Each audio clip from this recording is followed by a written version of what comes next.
네, 여의도 사사건건 시간입니다. 전재수 더불어민주당 의원, 최형두 국민의힘 의원과 함께하겠습니다. 두 분 어서 오십시오. 네, 안녕하십니까. 최근에 코로나 상황이 너무 안 좋은데요. 정치권에서도 관련 발언이 계속 나오더라고요.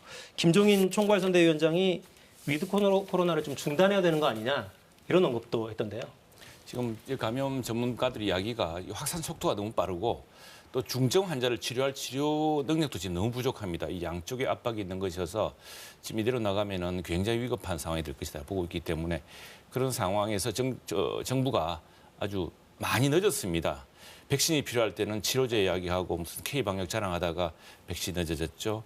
그 뒤에 백신이 빨리 확됐다면은 고통이 좀 줄었을 텐데 백신 확보하고 그 다음에는 다시 아주 능동적으로 그 치료시설 확대를 통해서 이 확산이 될 경우에 빨리 그 사람들이 중증으로 가지 않도록 지금 병실 부족으로 굉장히 심각한 상황이라고 하거든요. 폭발 상황이라고 합니다. 그런 상황은 또 전혀 대책을 해놓지 않고 그래서 지금 이런 상황에서 정부가 지금 상당히 어려운 서민들로 볼 때는 다시 돌아간다는 굉장히 고통스러운 일이거든요. 그렇지만 좀 비상한 방식으로 좀 더 선제적인 방식을 취해야 된다는 그런 요청 같습니다. 네. 반면에 또 이재명 후보는 청소년 백신 부작용 국가가 책임져야 한다. 이렇게 이야기하면서 이런 발언도 했어요. 정부가 마스크 하나 사줬냐. K방역에 대해서도 좀 반성할 지점이 있다. 이런 평가로 봐야 됩니까? 완벽하다고 평가할 수는 없죠.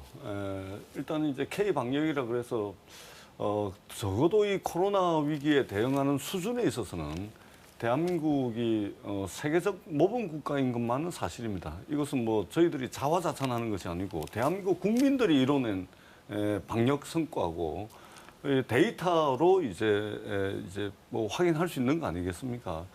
그럼에도 불구하고 조금 아쉬운 측면은 있죠. 부족한 측면은 있습니다. 왜냐하면 이건 우리가 단 한 번도 경험해보지 못한 이 바이러스와의 전쟁을 치르고 있는 것이기 때문에 그런 측면에서 이제 이재명 후보가 이제 뭐 이런 발언을 했다. 저는 충분히 뭐 할 수 있는 이야기고 그리고 야당도 조금 전에 최영두 의원님 말씀하셨지만 정부가 귀담아 들어야 됩니다. 여야가 바이러스 앞에 여야가 없지 않습니까? 그런 측면에서 이 문제는 정말로 이게 당리 당략을 벗어나서 대선 후보들이 또 조언하는 것들, 야당이 조언하는 것들 정부가 좀 챙겨서 반영할 건 없는지 적극적으로 정부가 좀 반영해야 될 필요가 있다 이 말씀을 드리고 제가 최근에 김부겸 총리님을 최근에 이제 사석에서 한번 뵀거든요. 보니까 정말로 이게 밤에 잠을 잘 수 없을 정도로 정말로 이게 사활을 걸고 이 코로나 대응을 하고 있더라고요. 그런 모습을 보면서 그래도 우리 정부가 좀 이게 좀 긴장의 수준을 굉장히 높여가지고 하고 있구나 그런 느낌을 받았습니다. 우리 국민들께서 힘들고 어렵지만 여야 정부 힘을 합쳐가지고 이 어려움도 좀 극복할 수 있는 그런 힘을 좀 모아 나갔으면 좋겠다 이 말씀을 드리겠습니다. 네. 저희가 정말 오랫동안 거리두기를 해오다가 단계적 일상 회복을 딱 첫 발을 뗐는데 정말 걷잡을 수 없이 지금 퍼지고 있어요. 근데 이거를 다시 되돌릴 거냐 이게 정말 고민스러운데 가장 큰 고민은 역시 소상공인들이죠. 그렇습니다. 예. 다시 거리두기 들어가면 이 피해를 어떻게 감당하겠나 이런 생각이 들어요. 그런데 손실보상 두고 여야 신경전이 계속 좀 이어집니다. 발언 듣고 이어가겠습니다. 여야 대통령 후보와 지도부가 당장 만나서 통 크게 합의하고 결단해 주실 것을 요청합니다. 민생 현장에 불이 났습니다. 일단 불부터 끕시다. 불이 활활 타고 있는데 대선 이후에 불을 끄겠다는 것은 불을 끄지 않겠다는 말과 하등 다를 게 없습니다. 이재명 후보가 진짜 지금 현재 코로나 사태로 인한 경제 심각성을 느껴서 추경이 필요하다면은 여당 후보로서 당연히 대통령에게 건의를 해가지고서 지금 시점으로 봐서 추경이 꼭 필요할 것 같으니까 정부가 적극적으로 해달라고 이렇게 얘기를 해야지. 그걸 가지고 야당에다가 뭐 이러고 저러고 얘기한다는 거는 난 상식 밖의 일이라고 생각합니다. 네, 야당에 얘기하는 건 상식 밖이다. 여당 후보로서 대통령의 건의에서 빨리 해달라고 이야기하라. 라는 게 김종인 위원장 이야기. 예, 지금 이제 김종인 위원장 말씀을 조금 전에 보셨지만, 뭐 그렇지는 않겠지만 듣는 사람 입장에서는 이게 강 건너 불구경하는 듯한 뉘앙스예요. 완전히 강 건너 불구경하는 그런 이제 뉘앙스고 그리고 남일이다, 남의 일이다 이런 이제 뉘앙스를 많이 풍기는데 이게 좀 저는 굉장히 실망스럽다 이 말씀을 드립니다. 윤석열 후보께서 이제 50조 말씀을 하셨고 김종인 위원장께서 100조 말씀을 하셨는데 두 분 다 전제 조건이 있습니다. 집권하면 차기 정부에서 50조든 100조든 하겠다 이거거든요. 저는 이러한 그 문제의식과 발상 이런 메시지가 과연 지금 이 상황에서 어떻게 저렇게 말씀하실 수 있을까. 정말 제1야당이라는 것은 때로는 정부를 비판하기도 하지만 지금 이러한 그야말로 이 어려운 상황에서는 정말로 이게 국정 운영의 파트너로서 협력할 때는 협력을 해야죠. 만약에 통 크게 협력하겠다. 머리 맞대가지고 정부의 같이 좀 하자. 이렇게 하면은 오히려 국민들께 더 많은 지지를 받을 겁니다. 더 많은 지지를 받을 수 있는 방법이 있음에도 불구하고 굳이 저렇게 남의 일 이야기하듯이 또는 강 건너 불구경하듯이 저렇게 말씀을 하시는 게 과연 온당할까 이런 의문을 가지고 있습니다. 네, 강 건너 불구경하듯 하느냐, 민생의 고통이 당장 시급하지 않느냐라는 주장입니다. 정부 여당의 책임이 큽니다. 특히 이제 왜 이게 정부 여당 김종인 위원장도 정부 이야기를 하고 또 집권 후 이야기를 하냐 그러면은 정부가 예산 편성을 갖고 있습니다. 지금 608조의 예산이 편성되어 있습니다. 저희들이 우선 강조하고 싶은 것은 그리고 김종인 위원장이나 또 우리 윤 후보가 50조, 100조를 이야기하는 것은 집권 이후에는 우리 정부가 예산 편성을 갖고 있기 때문에 예산을 재편할 수가 있습니다. 지금 우리 전재수 의원이랑 저랑 예결위에서 예산 심사도 해보고 감액도 해봤지만 이 정부 예산에 불효불급한 게 많습니다. 이렇게 지금 사태가 심각해져서 다시 일상으로 회복을 중단하고 거리두기로 다시 들어가고 특단의 대책으로 들어갈 정도의 위기라는 인식이 좀 부족했습니다. 그 예산에는. 그럼에도 불구하고 수많은 단기 일자리 예산 같은 게 들어가 있었거든요. 그렇다면 왜 지금 대통령이 이재명 후보가 여당 후보로서 대통령에게 이야기되냐 그러면은 이게 여야 간의 수치를 가지고 해가지고 안 됩니다. 빚내리는 것밖에 없습니다.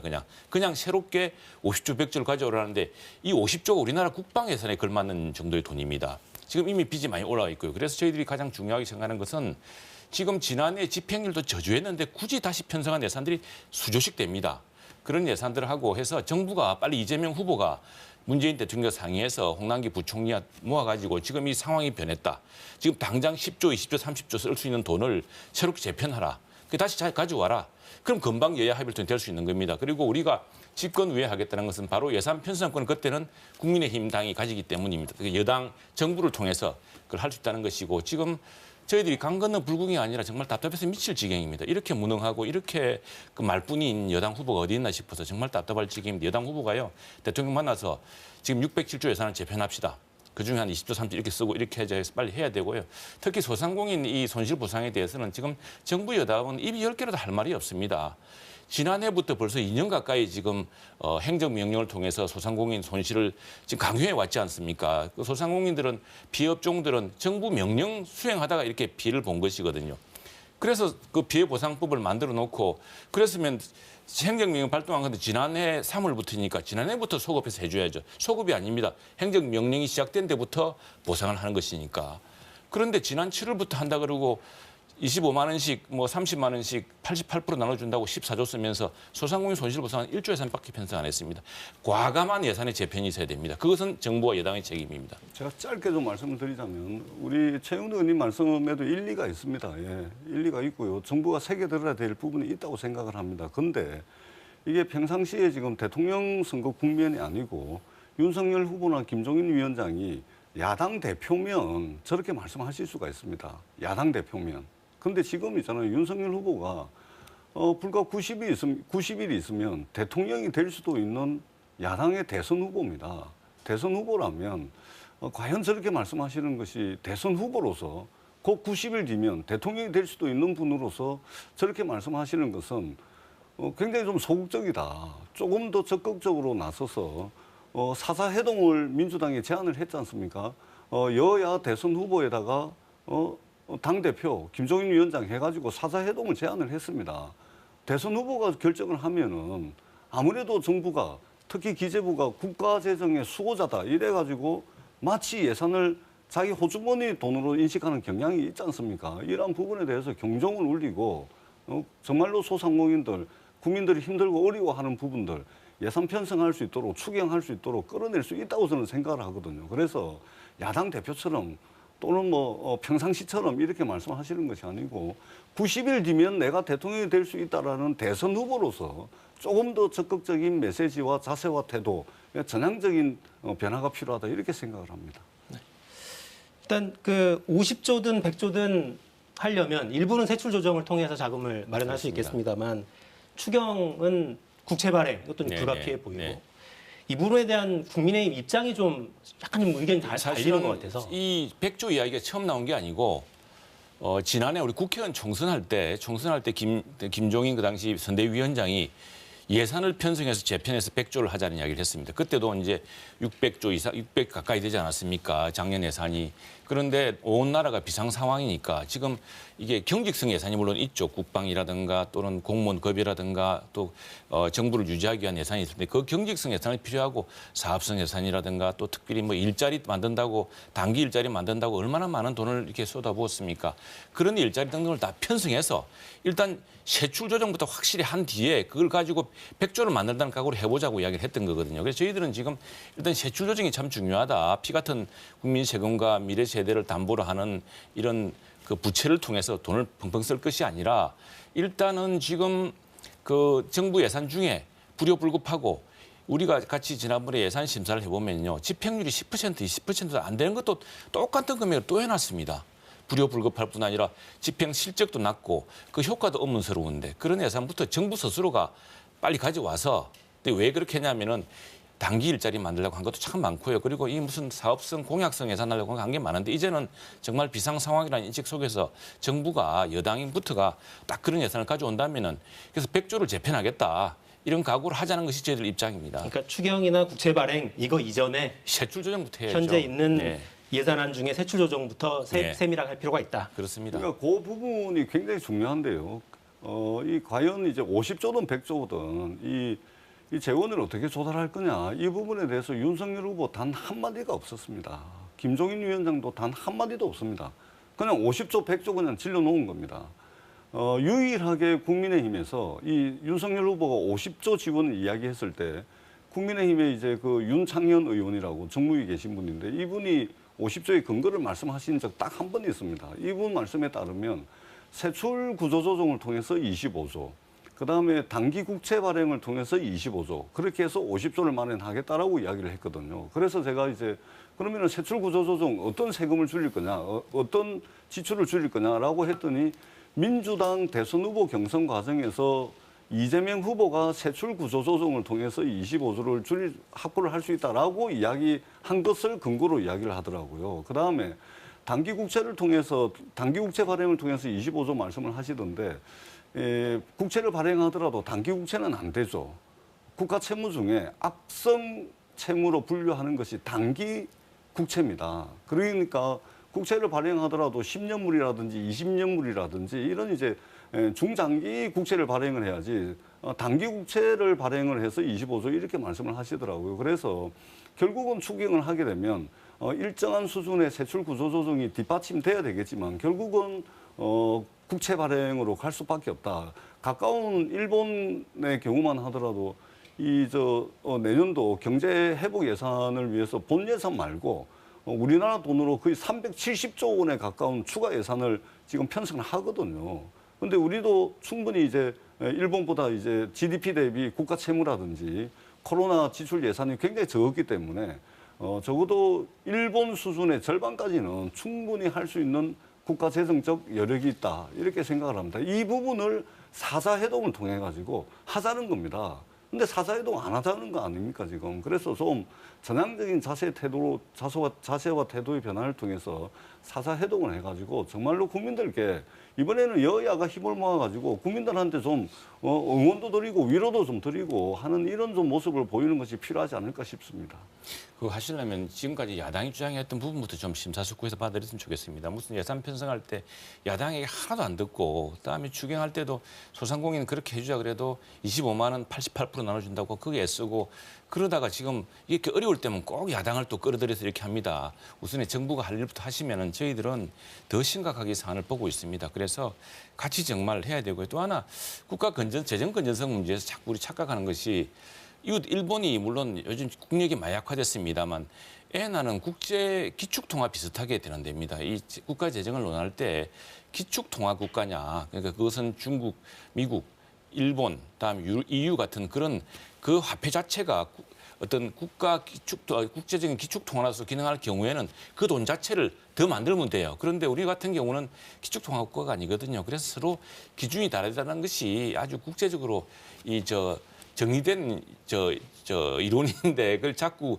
단순 비교로 자꾸 하려고 그래요. 그래서 그런 문제도 잘 살펴봐야 되겠습니다. 아니 일본이 어떻게 기축통화국입니까? 엔화가 그나마 물론 기축통화국은 아니죠. 그러나 이미 엔화는 상당히 그래도 우리보다는 훨씬 엔화의 가치가 높기 때문에 그렇다는 그렇다 것이고요. 하더라도 엔화는 그리고 일본의 경우는 재정 문제에서는 우리가 결코 따라가서는 안 될 나라입니다. 네. 그러니까 세계 결제 시장에서 엔화의 위상이라는 것은 일본의 국력하고 똑같이 비례해가지고 떨어져 왔습니다. 일본은 이미 1인당 구매력 기준으로 하면 한국보다 훨씬 뒤진 지가 벌써 한 7년 됐습니다.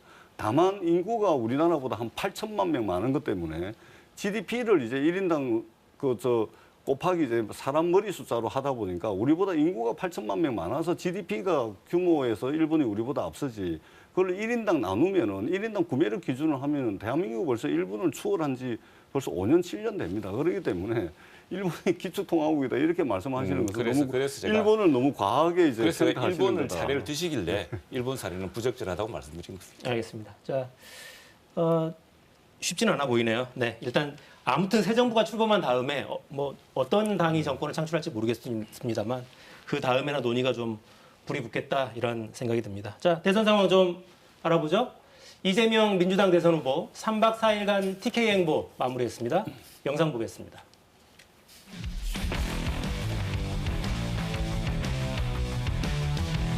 예천이 디비지면 경북이 디비질 것이고 영남이 디비질 것이고 대한민국이 디비져서 국가가 오로지 국민의 삶을 확실하게 책임지고 경제를 성장시키고 공정한 세상을 만든다는 것을 보여드릴 겁니다.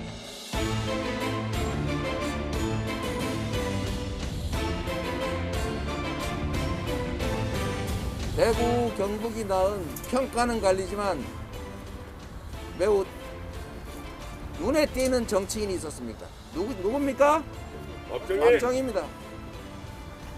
모든 정치인은 공과가 병존합니다. 전두환도 공과가 병존합니다. 그러나 전체적으로 보면 전두환 삼저호황을 잘 활용해서 경제가 망가지지 않도록 경제가 제대로 움직일 수 있도록 한 것은 성과인 게 맞습니다. 그러나 국민이 맡긴 총칼로 국민의 생명을 해친 행위는 어떤 이유로도 용서될 수 없는 결코 다시는 반복돼서는 안 될 중대 범죄입니다. 그래서 그는 결코 존경받을 수 없습니다.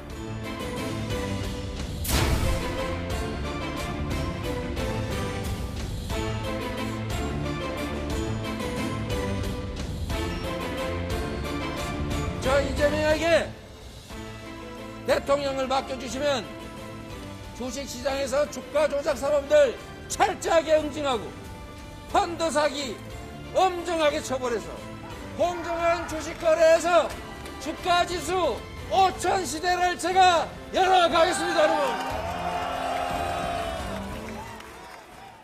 네, 저희 영상 중간쯤에 이 달걀 던지는 장면이 있어요. 그건 성주에서 벌어진 상황이었고요. 사드 반대단체 회원이 왜 막아주지 않느냐 항의하면서 달걀을 던지는 장면이었습니다. 자세히 안 보여서 제가 설명을 좀 드렸어요. 이제 대구 경북 지역에서 여러 이야기들을 했는데 어딜 가나 직설견설도 많이 하고 그래서 발언 텍스트를 읽는 것만 시간이 좀 많이 걸립니다. 전두환, 박정희 두 전직 대통령에 대한 발언이 좀 논란이 됐어요. 일단 개인적으로는 그 발언 좀 어떻게 들으셨어요? 저도 그거 딱 듣는 순간 이건 뭐지? 이랬었습니다. 그런데 이제 전체 말씀 전체 전문을 제가 다 읽어보니까 좀 이해가 되더라고요. 예를 들면 윤석열 후보가 전두환 씨를 평가를 할 때 정치를 잘했다 이렇게 평가를 했지 않습니까? 전두환의 정치가 뭐였죠? 군사 쿠데타, 5.18 민주화 운동 세력들을 제 나라 국민들에게 총을 쏴가지고 학살을 했죠. 그 다음에 국민들 탄압하고 인권 무시하고 사람들 잡아다가 고문하고 죽이고 이게 정치입니다. 그리고 부정부패해가지고 엄청나게 많은 돈을 말하자면 부정축제를 했죠. 결국은 추징금도 다 안 내고 죽은 거 아닙니까? 이게 전두환의 정치죠. 근데 전두환이 정치를 잘했다 이러니까 난리가 난 거죠.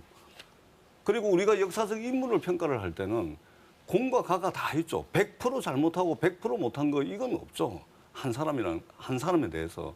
그런데 이념적 스펙트럼에 따라서 공을 중심에 두고서 과를 이야기하는 것과 과를 중심에 두고서 일부 공을 이야기하는 것은 완전히 틀린 것이죠. 이재명 후보는 전두환 씨에 대해서 과를 중심으로 이야기하되 일부 공에 대해서 이야기를 한 겁니다. 더더구나 정확하게 데이터로 확인되는 이야기를 한 겁니다. 예를 들면 1986년에서 88년까지 우리가 사상 경험해보지 못했던 유례 없는 호황을 겪었는데 이게 삼저 현상 때문에 그런 거 아닙니까? 저물가, 저달러, 저유가. 이 삼저 때문에 사상 유례 없는 호황을 겪은 것은 그때 당시 경제 지표들이 다 보여주고 있는 데이터입니다. 이 데이터를 말씀을 하신 것이기 때문에 충분히 이제 처음에는 이제 좀 의아스러웠는데 보니까 충분히 하실 말씀 하셨다 이렇게 말씀을 드리고 정치인들은 있잖아요. 팔도가 고향입니다. 예. 가면은 그 지역민들에게 어필을 할 수 있는 이런 발언들은 뭐 당연하다. 뭐 윤석열 후보도 마찬가지고 당장 저만 예를 들더라도 제 지역구가 이제 만덕동, 덕천동, 구포동인데 만덕 가면은 하는 이야기, 덕천동, 구포 가면 하는 이야기가 다 있습니다. 레파토리가. 그렇기 때문에 정치하는 사람들에게는 팔도가 고향이기 때문에 그 지역에 가면 그 지역의 정서에 맞는 이야기를 하는 것은 저는 뭐 상당히 좀 득표 활동하는 데서 유효하다 이렇게 생각합니다. 그래도 뭐 어제 말 오늘 말 다르고 동네마다 다른 말 하면은 안 되겠죠. 그 정확히 저 취지가 이제 윤석열 후보가 했던 이야기입니다. 12.12, 5.18 잘못됐다는 전제하고 그런 사람도 경제는 전문가를 써서 그 시절에 3조 호황을 맞아서 경제는 잘 됐다. 그게 전문입니다. 전문인데 그걸 떠나서 이제 저는 다만 대구 경북 방문을 통해서 저렇게 말을 조금씩 바뀌는 말을 하고 하는데 차제야만 이재명 후보가 대한민국 현대사를 좀 똑똑히 인식하는 그런 계기가 되었으면 좋겠습니다. 어떻게 점령군의 나라, 친일파의 나라가 세계 7대 강국이 될 수 있습니까? 일본을 앞지르는 조금 전에 전재수는 말씀하셨지만 이 실질 구매력 수준으로는 일본을 앞지르는 나라가 되었는데 그게 어떻게 가능하겠습니까? 그건 누구냐? 바로 박정희 대통령 같은 분이 있었기 때문이고 야당이 그렇게 반대했을 때 경부고속도로를 만들었던 지도력이 있었기 때문이거든요. 그래서 이재명 후보 발언 중에도 공과가 있다고 했죠. 07과삼이라고 하지 않습니까? 우리가 그 공은 공대로 이어가고 과는 과대로 철저히 고쳐야 발전 있는 것이 공과를 한꺼번에 다 태워버리고 항상 자기만 옳고 이 불리할 때는 점령군의 나라, 친일파의 나라고 유리할 때는 뭐 경제는 잘했다 그러고 이렇게 해서는 안 되겠죠. 안 되고 그런 부분들을 좀 똑바로 봤으면 좋겠고 그다음에 경북 대구에 대해서 상당히 모독적 발언도 많이 했습니다. 대구 경북은 그래도 표가요 민주당한테 그래도 20-30%씩 좋았습니다. 지금까지. 아무리 그래도 그런데 무슨 뭐 빨간 표만 줬기 때문에 했다는 것도 대구 경북에 그동안 민주당을 지지해왔던 표심에 대한 모독이고 역사도 제대로 좀 보고 또 득표 결과도 제대로 좀 보고 말씀하셨으면 좋겠어요. 저분은 그냥 아무렇게나 자기 마음대로 펀드 사기는 왜 갑자기 등장합니까? 거기 있어. 지난번 대통령 선거 때 대구에서 18%인가 받았고요. 30%, 30% 받은 적 없습니다. 20%까지 30% 올라가고 있습니다. 근데 뭐 어느 지역과 비교하면은 그건 그만도 엄청난 거죠. 경북이 18%였고 경북이 18%, 대구가 19% 이럴 겁니다. 그래서 20% 넘은 적이 없습니다. 30%는 절대 아니라는 말씀을 드리도록 합니다. 그런 것도 곧 아니 지역별로. 그래서 아니, 사실은 대구 경북은 안 김부겸 총리가 민주당으로서도 되기도 하고 그러지 않습니까? 민주당 국회의원 2명도 되고 그런 지역을 가지고서 다 몰아줬기 때문에 대구가 망한 것처럼 경북이 망한 것처럼 그렇게 망발을 하면 안 되죠. 대구 가서. 네. 아니 경북 가서. 정치 지형적으로 보면 일당이 독점을 한 건 맞죠. 부산 경남도 마찬가지고 대구 경북도 마찬가지 일당 독점을 한 것이 맞죠. 그래서 정치가 경쟁을 하지 않았기 때문에 경쟁의 정치 질서가 실종이 됐었기 때문에 사실상 대구 경북은 일당 독점 정치 지형을 가지고 있다 이렇게 보는 게 맞죠. 보시면은 예. 그나마 대구 경북 울은 그나마 참 수도권 비슷한 민심으로 경쟁을 시켜왔습니다. 야당도 당선시켜주고 민주당 당선시켜주고 우리 정치가 바뀌려면 대한민국 전역이 그렇게 바뀌어야 됩니다. 아니 민주당 국회의원 몇 명 있습니까 대구 경북에? 한 네. 명도 없습니다. 잘 못했으니까 그런 거죠. 그렇지 기회를 줬는데. 네, 이 정도 하고 넘어가겠습니다. 이번 대선에서는 많이 좀 달라질 것 같긴 해요. 분위기를 보면. 잘하면 다 찍어줍니다. 네. 이재명 후보의 이런 움직임을 보고 원래 있던 지지층이 반발할 우려는 없겠습니까? 그러니까 왜 그거 있잖아요. 그 민주당 정치인들은 광주 망월동 묘에 가면 을에 그냥 전두환 비석은 밟고 지나가고 밟고 지나가야 갈 수 있는 거죠, 사실은. 그래야 한다고 항상 이야기를 해왔고. 근데 이런 행보를 보여왔던 정치인의 발언이기 때문에 좀 더 주목받는 것 같아요. 이 부분 어떻게 보십니까? 지지층의 반응. 그러니까 제가 조금 전에 말씀드렸지 않습니까? 그 한 인물에 대한 역사적 평가는 공과 가가 있고 다만 이제 이념적 스펙트럼 또는 진영의 스펙트럼에 따라서 공을 중심으로 이야기하되 과를 이야기하냐 아니면 과를 크게 놓고 요만큼의 공을 이야기하냐 이 차이거든요. 그러니까 큰 틀로 보자면 전두환 씨에 대한 역사적 평가나 이런 부분들에 대한 이재명 후보의 판단은 정확하게 있는 겁니다. 그렇기 때문에 공과가 같이 이때 전두환 씨에 대해서는 과 부분에 중점을 맞추되 요 손톱만큼의 공에 대해서 말씀을 드리는 겁니다. 네, 공은 손톱만큼이었다. 이 부분을 강조하시네요. 이재명 선대위는 후보만 보인다 이런 비판이 한동안 좀 많았다가 이해찬 전 대표가 오늘 정말 오랜만에 라디오에 등판을 했더라고요. 요거는 발언을 좀 길게 하셨으니까 요건 좋은 현상으로 좀 보십니까? 도움이 되겠습니까? 옹고지신이라고 다 또 지혜가 필요하고 이런 거 아니겠습니까? 그리고 그 민주당 선거에서 또 이해찬이라는 인물이 자꾸 등장하는 이유가 있습니다. 그 특유의 또 감각도 있고 그런 이유가 있겠죠. 있는데 뭐 그걸 너무 단순 비교를 하는 것 같은데 몽골 기병이 필요한 시대가 있고 기동전이 필요한 시기가 있고 진지전이 필요한 시기가 다 시기가 있는데 단순 비교하느라고 너무 무리한 것들을 자꾸 이야기하는 것 같아요. 그런데 그렇게 해놓고 몽골 기병이라 해놨는데 저렇게 등장하니까 어색하긴 어색하네요. 아니 이 부분은 정확합니다. 이 부분을 정확하게 해야 되는데 우리가 다가올 미래 5년 대한민국의 대통령을 뽑는 선거입니다. 대한민국의 대통령을 뽑는 선거예요. 대통령 선거입니다. 이재명, 윤석열, 이재명 이 두 분 중에 한 분이 대통령이 되는 것이고 국민들이 선택을 하는 겁니다. 이해찬 대표 오늘 나오셔서 인터뷰를 하셨는데 여전히 조언을 한다고 그랬습니다. 김종인 위원장처럼 총괄 선거대책위원장 맡고 김한길 영입해가지고 새시대 뭐 만들고 또 김병준 위원장이 상임선대위원장 맡고 이준석 상임선대위원장 맡아가지고 도대체 어느 장단에 국민들이 춤을 춰야 될지 모르게 누구는 50조 이야기하는데 누구는 100조 이야기하고 누구는 N번방 이야기하는데 처벌해야 된다 그러고 또 법 개정해야 된다 그러고 어느 장단에 춤을 춰야 될지 모릅니다. 국민들이 대통령 후보를 정확하게 뽑을 수 있도록 대통령의 생각이 무엇인지를 알아야 되는 겁니다. 그래서 민주당은 앞으로도 이재명 후보가 가장 부각되게끔 이렇게 계속해서 해나갈 겁니다. 주변에서는 조언을 해주고 힘을 모아야 되는 겁니다. 그리고 대통령 선거는 당의 역량이 결집되는 것이기 때문에 조언할 사람 조언하고 발로 뛸 사람 발로 뛰고 머리를 짜내야 될 사람은 머리를 짜내가지고 그렇게 당의 역량을 결집시키는 겁니다. 네. 이해찬 전 대표도 비슷하게 이야기했어요. 이제부터는 진영 사람들이 전면에 나설 시간이다. 이렇게 이야기했고 야당 선대위에 대해서는 오합지졸이 아니라 오합지왕이라고 평가를 했더군요. 야당으로 자연스럽게 넘어가죠. 윤석열 후보는 강원도 방문에 이어서 오늘은 부동산 정책 행보 이어갔습니다. 영상 보겠습니다.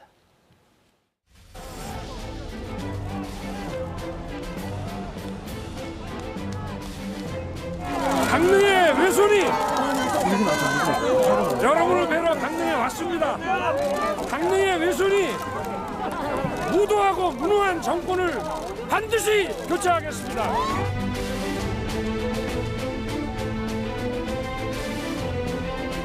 여기에 대해서 자금 흐름 조사라든지 공범관계라든지에 대한 수사가 제대로 이루어지지 않습니다.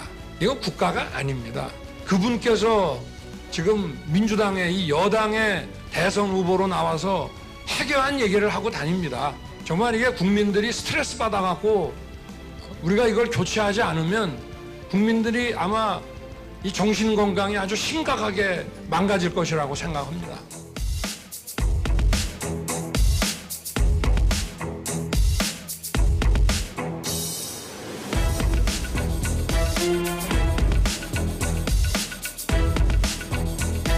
민주당 정부가 이 공급을 틀어준 것이 그게 어떤 그 시대착오적인 그 이념에 의한 거라고 저희들은 보고 있습니다.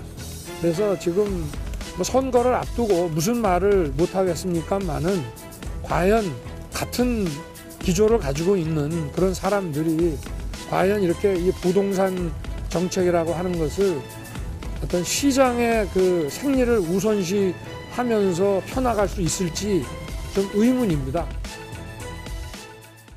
네, 민주당이 후보 혼자 뛴다 이런 이야기가 있었다면 야당에서는 후보가 왜 안 보이느냐, 그러니까 김종인 위원장이나 이준석 대표나 이런 주변에서 함께 뛰는 선수들이 많다 보니까 대표 선수가 잘 안 보인다 이런 비판이 많았는데 발언이 좀 세졌습니다. 예. 원래 후보가 이제 이야기할 대목이 있고 또 우리가 이제 선대위가 구성되는 과정이었습니까? 지난 일주일간 얼마나 드라마틱했습니까? 뭐 온다 안 온다. 그래서 이제 등장하면서 조금 뉴스의 주목도가 높았을 뿐이고요. 후보가 원래 계속 해오던 말이 있습니다. 그리고 또 하나 우리가 명심해야 될 것은 정말 그 윤석열 후보가 지난번 발대식에도 이야기했습니다. 이제는 사람이 아니라 사람들이 하고 개인이 뭐 나라를 이끌던 시대는 지나갔다고 했습니다. 아니 그냥 대통령이라는 사람이 혹은 대통령 후보가 아무렇게나 말해놓고 아니 그게 아닌가 벼 하고 또 말을 바꾸고 하면은 국무위원들은 뭐가 되고 나라는 뭐가 됩니까? 굉장히 신중해야 되고 굉장히 많은 지혜들이 모여서 될 대목이고요. 우리 경제 규모라든가 우리 외교 안보 환경이나 또 급변하는 이 보건 지금 우리 팬데믹 상황을 보더라도 그게 심상치 않습니다. 오늘날 어제 우리가 자신만만하게 아주 K 방역 자랑하다가 그 다음날 위기가 처하고 이런 경우 많지 않았습니까? 그래서 그런 말에서 좀 신중해야 되고 그런 동안 이제 우리 윤석열 후보는 조금 더 엄밀한 말을 하는 메시지를 다듬는 그런 과정이 있었던 것 같은데 이제 뭐 다시 정비가 되고 했으니까 또 하는 말은 더 과감하게 하는 그런 모습을 보이고 있습니다. 네. 공격적인 모드 변화 어떻게 보십니까? 윤석열 후보께서 최근에 이제 지긋한 역겨운 정부, 무도하고 무능한 정권 이게 국가냐? 이런 이제 말씀을 하십니다. 야당 대선 후보로서 좀 격하긴 하지만 충분히 뭐 하실 수 있는 말씀이다. 저는 그렇게 생각을 합니다. 그러나 지난 7월 달에 정치 참여 선언을 하고 난 뒤에 지금 반년이 지났습니다. 그리고 이제는 공식적으로 국민의힘의 대선 후보가 됐는데 처음부터 끝까지 이렇습니다.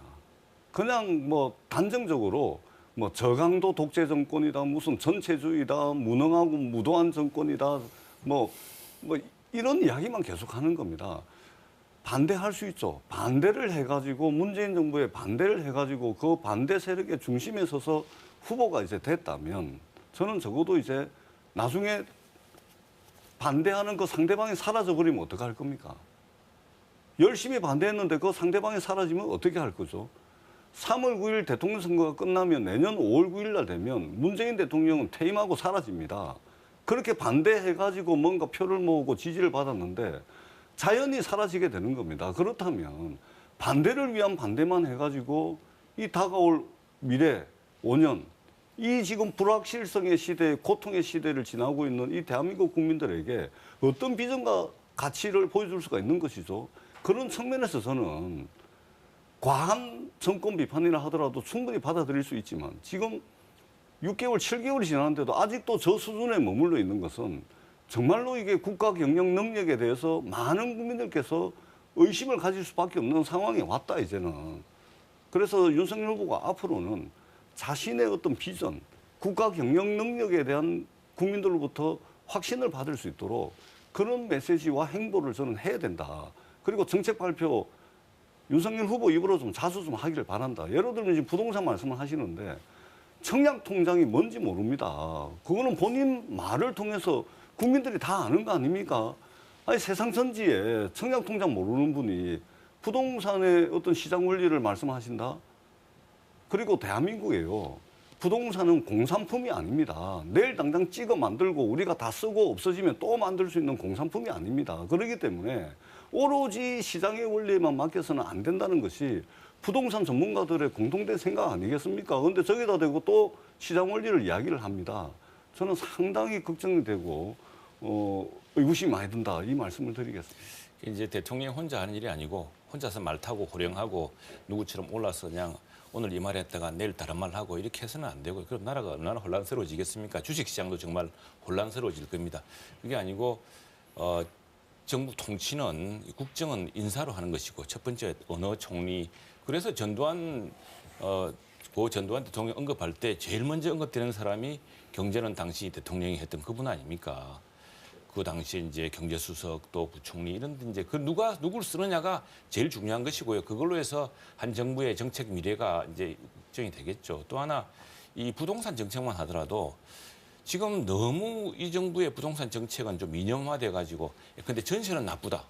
전세 나쁘다 해서 전세는 사라지고 지금 모두 월세 살고 있지 않습니까? 월세 그것도 100만 원, 200만 원짜리 월세를 예사로 삽니다.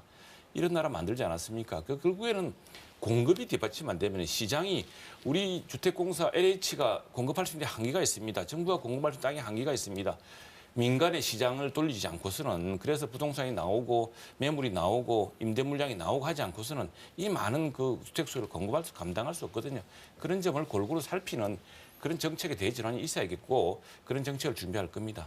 알겠습니다. 그러니까 준비하고 계시겠죠? 네, 대통령께서 혼자 일을 하지 않으시고 여러 사람들 전문가들의 조력을 받는 건 사실입니다. 그러나 적어도 알아야 될 거는 알아야죠. 부동산은 논하는데 청량통장이 뭔지도 모르고서 아무리 전문가들의 조력을 받는들 전문가들이 하는 이야기 자체를 이해를 못하는데 무슨 대통령이 영이 서겠습니까? 이런 우려가 있다라는 말씀을 드리겠습니다. 알겠습니다. 검찰총장 하면은요, 이 사람을 단죄하기 위해서는 엄밀한 법 집행의 지식과 모든 그 사례 분별력이 없이는 불가능한 일입니다. 알겠습니다.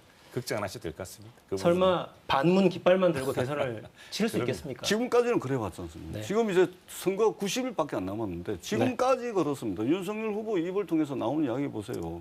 그냥 막 정권 그냥 욕하는 것밖에 없습니다. 지금. 네. 그러니까 끝까지 그럴 수는 없을 거라는 거죠. 그렇습니다. 국민들도 지켜보고 있기 그렇습니다. 때문에 정책을 어떤 정책, 우리 삶을 정말 바꾸는 정책을 들고 나오는지를 보고 있을 테니까. 그래서 이 자리에 나와가지고 우리 최용대 의원 저하고 윤석열 후보, 이재명 후보 해가지고 2대2 토론회 하고 좀 TV 토론도 좀 자주 하고 할 겁니다. 아니 토론회 좀 하자니까요. 네, 이쯤 되면 진짜 해야 될 것 같아요. 네, 그럼요. 네. 매주 이야기하고 있는데. 그럼 당장 내일 저 관훈 클럽 토론회 있고 네. 토론회 일정이 많아서 알겠습니다. 방송 출연해 주신 네. 것 같습니다.